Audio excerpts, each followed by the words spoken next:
I felt the sharp wire slicing through the initial layer of my throat. The need to cough was at the point of excruciation. I knew that if I did so, the wire would slip straight through my neck. I did not know how I would escape this torture, much like I thought the people I found in the rooms. Then the wire went loose, and the man fell to the ground like a sack of bones. I turned, clenching my bleeding neck, to see what had happened.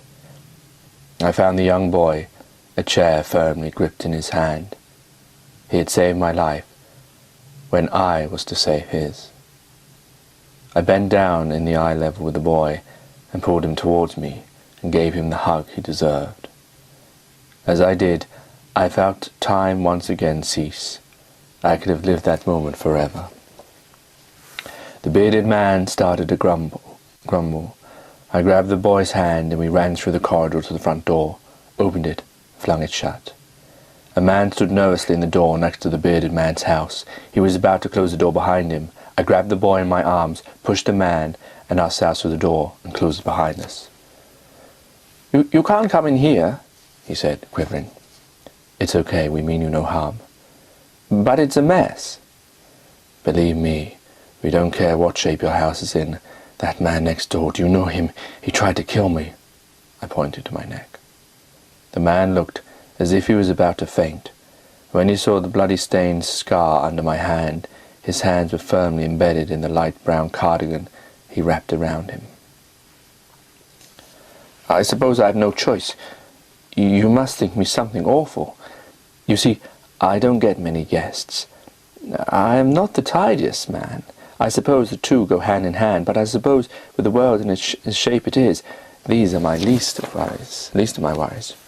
"Yes," I said, waiting for him to show me to the bathroom so I could clean off my wound. I showed him my neck again. He got the idea, and told me to clean myself up, and then we were to join him in the dining area. The dining room was a huge expanse. It was so big that only the center was lit. The outside edges were pitched in such darkness. I felt as if eyes, more I should say the eyes of that bearded man next door, watched us from the shadows. But it was such imagination that darkness brings about on man's weakest nerves. The boy, me, and our host sat at the large oblong table. "Allow me to introduce myself. I'm Edward Greer. And you?" "James Bishop," I said. The boy told us his name. "Jason Sylvester." Then we tucked into the food, which tasted of high quality, much like the house we found ourselves in. It was strange to be eating there after what had just happened to us. I kept expecting the bearded man to knock through the door. Maybe he still lay dying on the carpet of his house. Maybe he did not see us dart into this house. Whatever, we were safe. And while that was so, it was only fair that the boy and I should enjoy this respite. "Did you enjoy the dinner?" said Edward Greer. When we both told him we did, the boy clapped his hands in enjoyment. He smiled, as any host would. "I'm only glad there was enough on the table for us three. I only prepared it for myself, but such is my habit at making more than I need, more often than not. I find myself throwing good food away. Today it has not gone to waste, and there is some praise in that, is there not?" "How much food do you have left? I mean, it doesn't look like you go out much and have no servants. So what will you do when the food runs out?"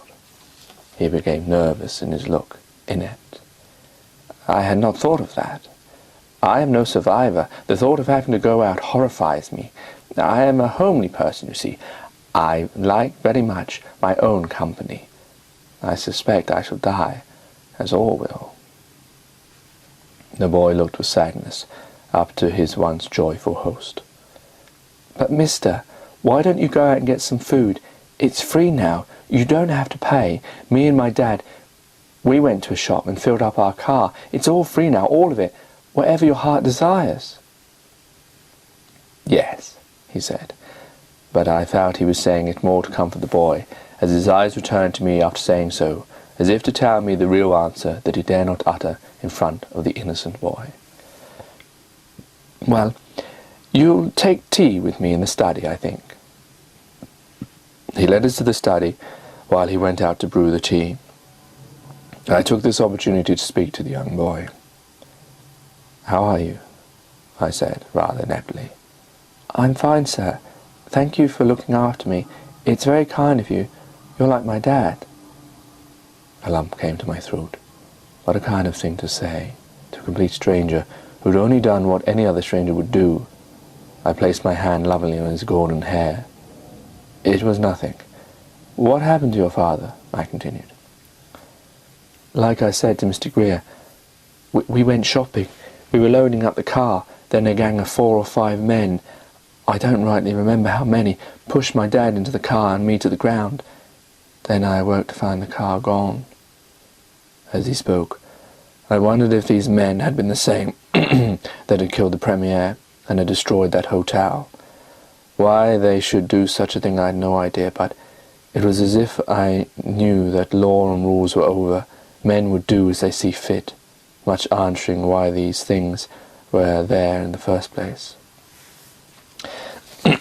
Edward Greer walked briskly into the room, a gentle smile on his face and a tray with a golden tea set, with cups and saucers as well. He placed it on the table and began to pour out a cup of tea, which he handed to the young boy. As he did so, I walked up to the shelves that lined 3 sides of the room. The reading was varied: Dickens, Shakespeare, Wells, Orwell, with history of the world, Second World War, medical encyclopedias. I commented on this vast material. "Every man must have his hobby," he stated. I went to the 4th wall, a large hung covering a dusty window. I peered through the side of the curtain through the layer of dirt. I rubbed the gap to see through just enough for my eyes to view, and saw a courtyard extended far away. 2 cars compared to the cities I had seen. This one imagined looked much the same as it did before. We sat talking about our stories. I told them of some of my adventures, as did the boy about him and his father, how they had escaped their council flat when the fog came their way, until it was very late indeed. Edward showed us to our 2 rooms next to his, and we retired much exhausted for the night. The morning must have awoken with the cock crowing, but this was not how we were woken up. A large crash downstairs was heard, then the sound of heavy boots running up the stairs. I bolted upright, got to my door, opened it, only to be confronted with the bearded man. How stupid, I thought. We had felt so comfortable here, we should have left in the middle of the night and gone far away. Now, despite escaping, we were once again amongst this maniac.